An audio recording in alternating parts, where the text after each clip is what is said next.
And then, so by the time you got ready to roll out, did you have a clear idea for your business, or you just knew you had to bounce? I was blessed. I was given the mission statement that's everything that we do. You know, it's still on our stuff to this day, and it's to expand the hardware and software infrastructure within minority communities. That was my anointing. God blessed me with a vision, a mission statement, and that's the first thing I ever wrote when I founded our company, on a piece of paper, and that's what I've been following for the last 5.5, it'll be 6 years in September. Can you state it again? Expand the hardware and software infrastructure within minority communities.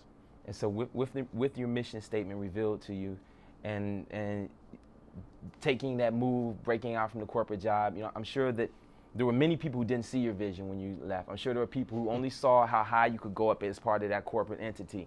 You know, how did you deal with the people who couldn't see where you were going?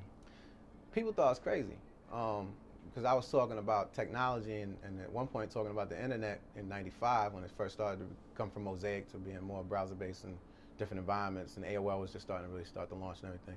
People didn't understand what I was talking about.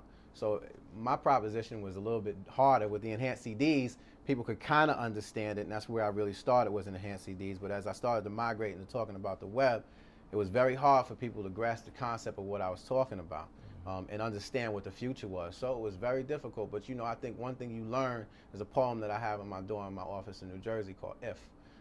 And one thing that you learn is that you have to learn how to not listen to people and not listen to their opinions, and walk by faith and not by sight, and trust in your vision and trust in your heart and what you do. And it's a hard thing that I still have, you know, every day I struggle.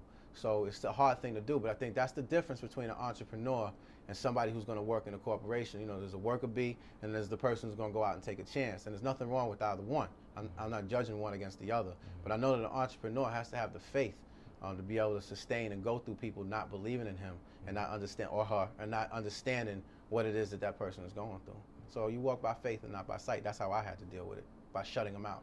I went underground. Like, people didn't really hear from me because I knew I had to craft my vision and understand it before I could execute.